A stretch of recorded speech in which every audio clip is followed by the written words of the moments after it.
बहुत सारे लोगों को लगता है कि यूट्रस में फाइब्रॉइड हो गया, यूट्रस में पॉलिप आ गया, अब तो बेबी रुक ही नहीं सकता, लेकिन ये बात अधूरी है। बहुत सारी चीज़ें इस वीडियो में मैं आपको यूट्रस से रिलेटेड बताने वाली हूँ कि कहाँ क्या होने से प्रेगनेंसी रुकने में दिक्कत होती है। कई बार फाइब्रॉइड्स होते हैं, फिर भी बेबी रुक सकता है। मेरी कोशिश है कि जो बेवजह का डर है आपका दूर हो, सही जानकारी मैं आप तक पहुंचा सकूं और आप ठीक हो सकें। डाइट से फाइब्रॉइड श्रिंक होते हैं, उनकी ग्रोथ रुकती है, सब कुछ रिसर्चेज में है। आइए इस वीडियो में डिटेल में समझते हैं।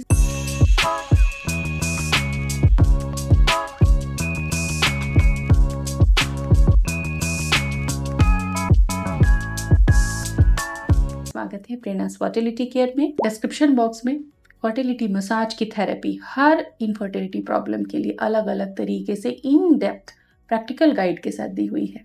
आप उसे ज़रूर यूज़ करें और उसका लाभ उठाएं। साथ ही आप चैनल को सब्सक्राइब ज़रूर करें ताकि डेली इन्फॉर्मेशन से आप अपडेटेड रहें। अगर आपको पॉलिप, फाइब्रॉइड या कोई भी बिनाइन ग्रोथ यूट्रस में बताया गया है तो मेडिकल साइंस में सीधे उसकी सर्जरी सजेस्ट की जाती है। लेकिन ये देखने में आता है कि अगर आप एक बार सर्जरी करा लेते हैं तो वो चीज़ रिकर करती है, वापस हो रही है। तो वापस अगर हो रही है तो क्या सर्जरी कराना फिजिबल सोल्यूशन है?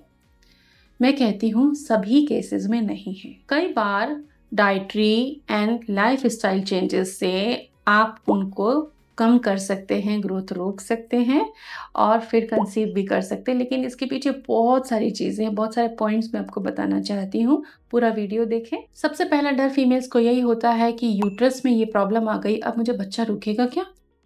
हाँ, रुक सकता है आपको, लेकिन पता होना चाहिए पॉलिप की, फाइब्रॉइड की, स्पेशली फाइब्रॉइड की या एंडोमेट्रियल एक्सेसिव ग्रोथ्स की पोजीशन कंडीशनिंग क्या है। फाइब्रॉइड के केसेस में ये चीज़ बहुत ज़्यादा लागू होती है। सबसे पहले एक बार जान लेते हैं कि बिनाइन नॉन कैंसरस ग्रोथ क्या होती हैं जो यूट्रस को डिस्टर्ब करती हैं। और मोस्टली ये एस्ट्रोजन शरीर में जब अधिक बनता है तब हो जाती हैं। कई बार कुछ जेनेटिक या दूसरे रीज़न भी हो सकते हैं। मोस्टली एस्ट्रोजन डोमिनेंस चीज़ें देखी जाती हैं। 30 से 40 की उम्र में, फर्टाइल एज में जब आप रहती हैं, उस समय यूट्रस में फाइब्रॉइड्स ग्रोथ होना, यूट्रस की परत में ग्रोथ हो जाना कॉमन चीज़ होती है। दूसरा है एंडोमेट्रियल पॉलिप, जो बच्चेदानी के अंदर की परत होती है जहाँ बच्चा रुकता है, उसमें अगर कोई ग्रोथ आ जाती है हम उसको एंडोमेट्रियल पॉलिप कहते हैं और ये वाकई इंटरफेयर करता है आपके इम्प्लांटेशन को। तीसरा है ओवेरियन सिस्ट। कई बार फंक्शनल होती हैं, फ्लूइड फिल्ड सैक होते हैं और ये फंक्शनल होते हैं, 1-2 महीने में खुद ही डिसॉल्व हो जाते हैं। बट अगर ये नॉर्मल है तब तो ठीक है, फंक्शनल है। लेकिन अगर ये एंडोमेट्रियोमा है तब ये फर्टिलिटी को प्रभावित करता है। अब मैं बात करूंगी कि इनकी कौन सी पोजीशन में बच्चा रुकने में दिक्कत आती है।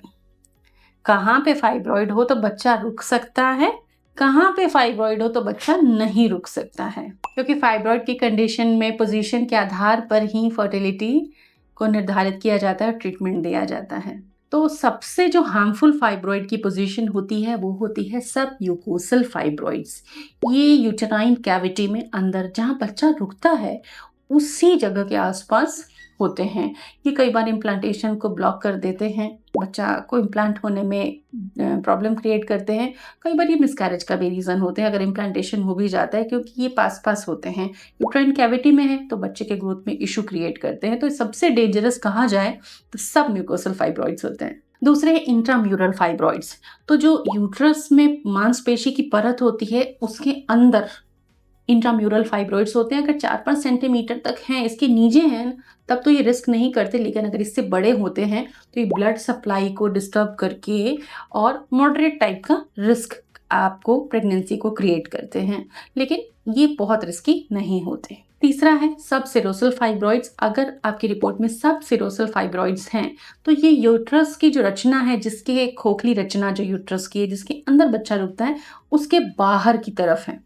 ये सबसे कम हार्मफुल होते हैं और ऐसी केसेस में प्रेगनेंसी रुक सकती है, कंटिन्यू भी आराम से हो सकती है। लेकिन कई बार अगर ये बहुत बढ़ जाते हैं तो बाहर, यूट्रस के बाहर दूसरे ऑर्गन्स पर प्रेशर डालते हैं तो भारीपन, दर्द, ऐसी प्रॉब्लम्स का सामना करना पड़ता है। अगर आपकी बच्चेदानी में पॉलिप्स हैं पॉलिप की गठाने हैं, तो समझिए कि अगर ये खोखली सी बच्चेदानी है, तो इसकी अंदर की परत जहाँ पर बच्चा रुकना है, वहीं पर ऐसे उभार हो गया है, पॉलिप बन गया है, ऐसे उभरा हुआ सा रचना है।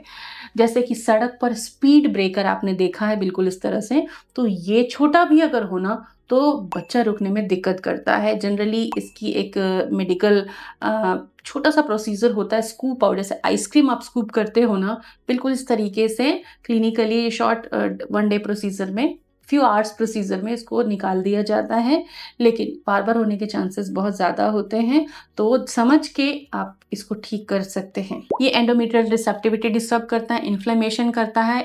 अधिकांश एंडोमेट्रियल पॉलिप एस्ट्रोजन की अधिकता से होते हैं, तो बॉडी में एस्ट्रोजन ना बढ़े, और इसका लिंक लीवर से बहुत ज़्यादा होता है, तो गट और लीवर को हेल्दी रखेंगे तो पॉलिप बार-बार नहीं होंगे, और तब आप इसको रिमूव भी करवा सकते हो। ओवेरियन सिस्ट की बात करें तो फंक्शनल सिस्ट हार्मलेस होती है, डिसॉल्व हो जाती है आराम से, डाइट, एक्सरसाइज, इंटरवेंशन से, हॉट कंप्रेस से, कैस्टर ऑयल पैक से, जैसे हार्मोन बैलेंस होते हैं। लेकिन एंडोमेट्रियल सिस्ट जो होती हैं, ये प्रेगनेंसी को डिस्टर्ब करती हैं, ओवेरियन रिजर्व को बिगाड़ती हैं, क्वालिटी को खराब करती हैं, एग से रिलेटेड सारी प्रॉब्लम्स को ये क्रिएट करती हैं। तो इसका डाइटरी मैनेजमेंट क्या है, डाइट से हम इसको कैसे ठीक कर सकते हैं? तो सबसे पहले एस्ट्रोजन लोड कम करना होगा।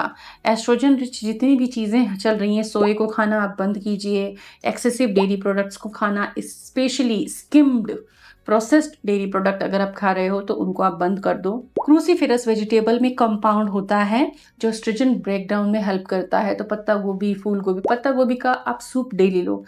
बहुत ही सीवियर एंडोमेट्रियोसिस में भी हमारी फॉलोवर ने इजीली कंसीव किया 1 साल के पेशेंट से। 1 साल तक वो हर दिन सीवियर एंडोमेट्रियोसिस के केस में ब्लीडिंग को झेलते हुए उसने क्रूसीफेरस वेजिटेबल्स का सूप लिया। ये रियल केस स्टडी मैं आपको बता रही हूँ, और उसका एंडोमेट्रियोसिस मेडिसिन से वो हार चुकी थी, काफ़ी कुछ कम हुआ, एंड तब उसको बेबी भी रहा नेचुरली।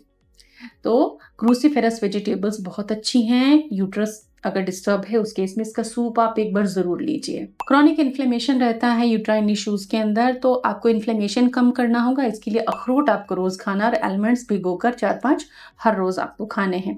ओमेगा 3 से इन्फ्लेमेशन कम होता है। हाई फाइबर आपको डाइट लेनी है, नाशपाती लीजिए, एप्पल लीजिए, छिलका सहित, छिलका हटा के नहीं, फाइबर होना चाहिए। तो अगर डाइट में फाइबर नहीं तो थोड़ा 1 चम्मच आप ईसबगोल अपने डाइट में शामिल कर सकते हैं पानी में घोलकर। हाई फाइबर रहने से इंटेस्टाइन क्लीन रहती हैं, बैक्टीरियल ग्रोथ रहती है, इंटेस्टाइन हेल्दी रहती है, डिसबायोसिस नहीं होता इंटेस्टाइन में, और हार्मोन बैलेंस होते हैं। स्टडीज में देखा गया विटामिन डी की कमी से फाइब्रोइड ग्रोथ होती है, तो विटामिन डी की कमी आपको नहीं होनी चाहिए, इसके टेस्ट कराएं, सप्लीमेंट लें। आयुर्वेद में ये कफ और वात की वजह से होते हैं, जो भी गठाने हैं बच्चेदानी की, तो कफ कारक चीजें और वात कारक चीजें ना खाएं। भारी खाना जैसे बेसन का हलवा हो गया, बहुत हैवी फूड, नान हो गए, बहुत हैवी जो भी फूड होते हैं वो कफ कारक होते हैं, और साथ ही वात कारक होते हैं जो ड्राई होते हैं। तो दलिया, सूप, सब में 1 चम्मच देसी घी सर्विंग से बाद में, खाने से पहले ऐड करें।